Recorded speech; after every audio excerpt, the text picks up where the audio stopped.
Lev, I promise you, brother. I won't leave you. Go to college, I'll send you money for as long as you need, David said before departing from Leningrad to Kharkiv to marry Fega. Lev went to college. But before the semester started, he was drafted into the mandatory army for 3 years. As soon as Lev's family found out about his draft, Joseph asked him for permission to live in Lev's room temporarily. It was convenient to use Lev's room while he was away. Lev didn't mind, of course, and Joseph, Zina, and a little child moved into his room. Lev served in the army for 3 long years, exchanging letters with his parents and Betty. Betty worked at different temporary jobs during the day and went to a vocational school in the evening. That was the only school she could get into. She stayed with Aunt Ricky for a couple of years, paying her for rent and helping to take care of her husband, Greg, and Maya.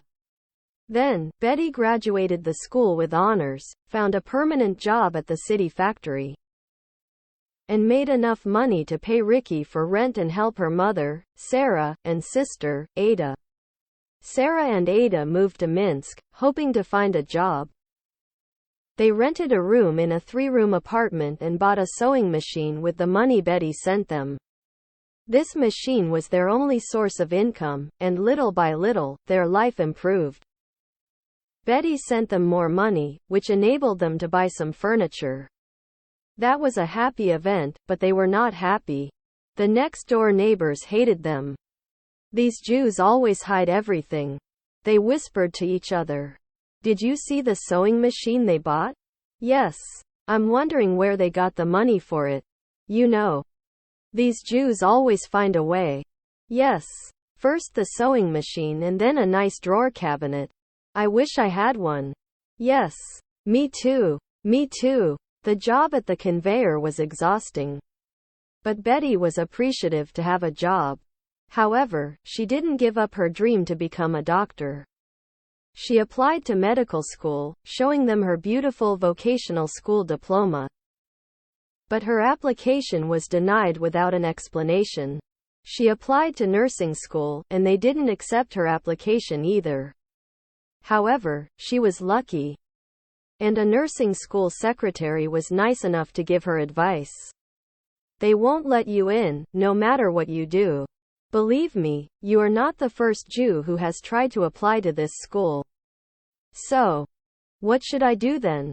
You don't have to go to school. You can study on your own and then just take the necessary exams. She gave Betty a list of the books to study. Good luck, dear. It was a very difficult task. There was nobody to ask questions, and there was no way of knowing whether Betty understood the subject correctly. However, she was committed to becoming a nurse. The Communist Party declared that all people were equal, meaning that Jews were not restricted to live and work in big cities anymore. However, the Jewish issue still remained. Anti-Semitism was an unwritten law in the country. A lot of Jews moved to big cities for better opportunities, but it was enormously difficult to find a job. Their new neighbors didn't welcome them. Their children weren't accepted into the education system, and they were always screened for Judaism when applying for a job. The General Secretary, Stalin, decided to solve the Jewish problem by cleaning the western part of the country of all Jews, relocating them to the Far East, the place for prisoners. Also, unemployment in the western part of the country was enormously high, so Stalin thought that removing Jews from their jobs would help the employment problem. He called Jews to volunteer by forming a new Jewish independent district in the Far East. He promised jobs, food, housing, and a prosperous future for the volunteers. Samuel worked at the plant as a blacksmith. However, the job wasn't stable, and he was forced to stay home very often. Sarah also had difficulties finding jobs. The family didn't have enough food. And Sarah was pregnant again. The idea of having their own native land that would be related to their origin raised their spirits, and they volunteered to relocate to the Far East. Hoping for a better future, Sarah and Samuel came to the relocation center, and with surprising ease, they went through all the bureaucratic procedures that included revocation of their right to live in the city. They didn't realize yet that they were just condemned to exile for the rest of their lives. Thousands of volunteers were on the train.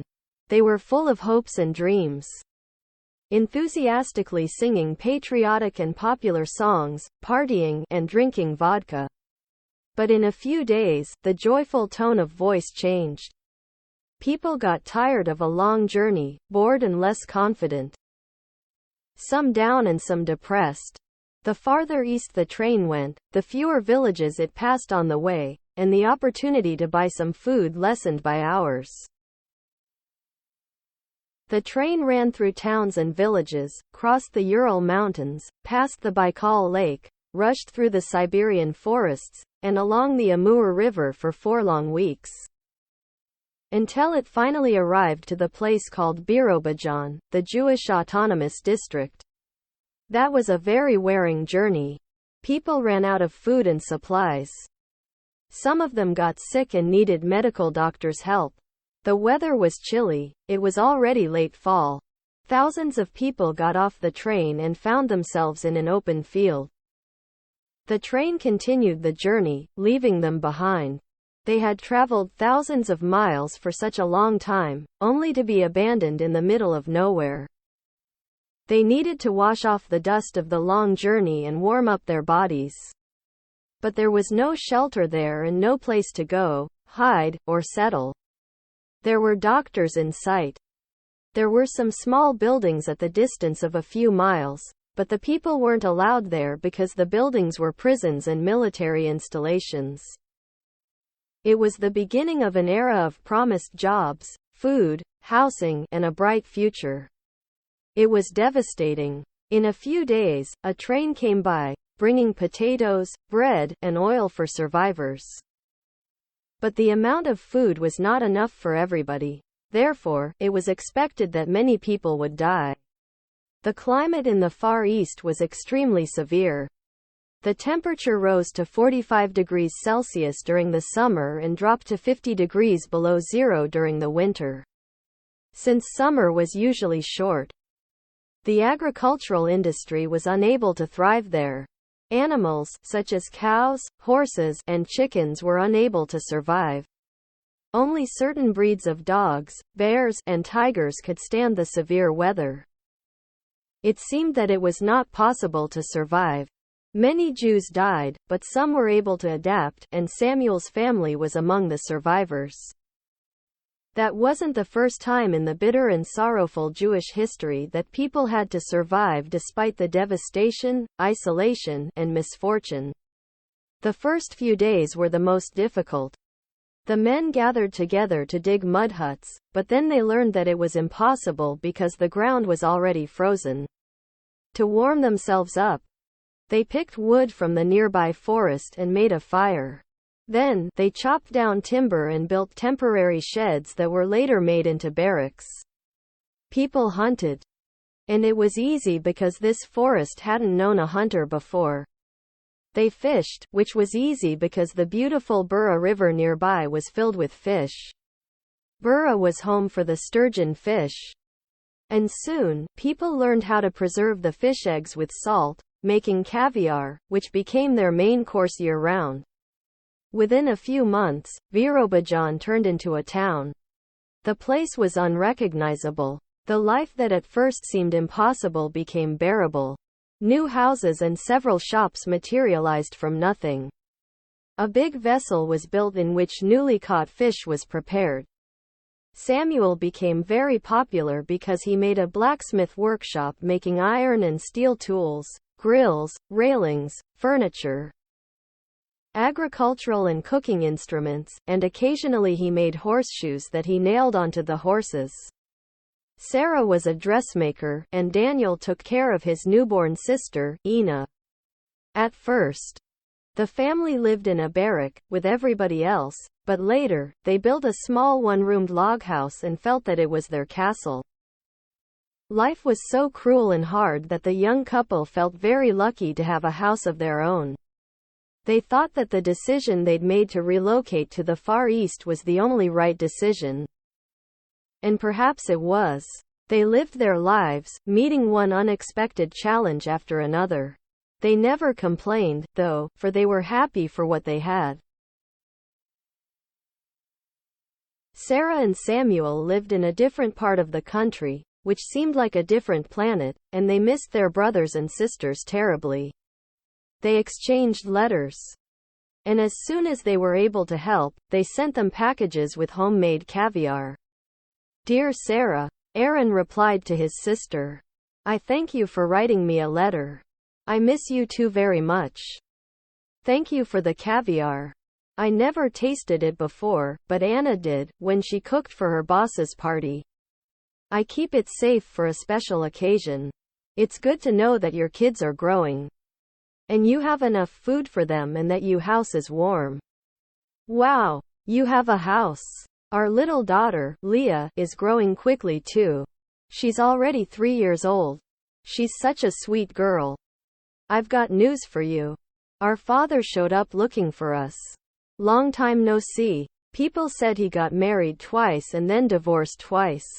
Can you believe it? I hope he didn't have more kids to leave to die. He came asking how I was doing, and his eyes were searching around my room, like searching for $1 million I might have stashed. I was so mad. I showed him the door, and he left without any regrets, like he was never my father. He didn't apologize, nor show any remorse. If I could, I would kill him. That's how much I hate him. We have more bad news. Sorry, Samuel. Hannah was about to get married, but her boyfriend died. I don't know the details. I just know that they were very happy together, and your mother liked him too. Hopefully, she'll find somebody else. Now, I'll tell you the good news. Celia gave birth to a baby girl. They named her Ada. Their oldest, Gregory, is still walking under the table. But he is already an older brother. Fega is due shortly with her third child. They hope for a boy, but Anna said that, looking at her stomach, it's a girl. I don't know how women determine it by looking at the stomach. We'll see. Simon is making jokes about it, as usual. He'll never stop fooling around. He said that it's Anna's fault that Fega only has daughters. He said that Anna doesn't put enough spice into the meals she feeds Fega. He said that boys are coming from spice only. He's a lot of fun. He dates another girl and tells us that this time it's serious, as usual. But I can't take him serious. I know him well enough. And I have one more shocking bit of news. Sarah, are you ready for this? Mayer is getting married. His girl is Russian. Her name is Olga. You should remember her. She's very small and cute with short blonde braids that she always put into a circle on the top of her head. And I have the last but not the least news. I got straight A's on my final exams. I applied to the pilot school, but they didn't accept me. They made up some stupid excuse, saying that it's not my specialty. I showed them that I'm an aircraft mechanic and worked in the city airport. What could be better than this? They said that they checked on my credibility, and even though my expertise was above their expectations, they couldn't say the same about my trustworthiness. I asked them what I did wrong to not be trusted, and they just dismissed me. There is no place for us in this country, Sarah. We're condemned to live a pitiful life, with no way out. Aaron.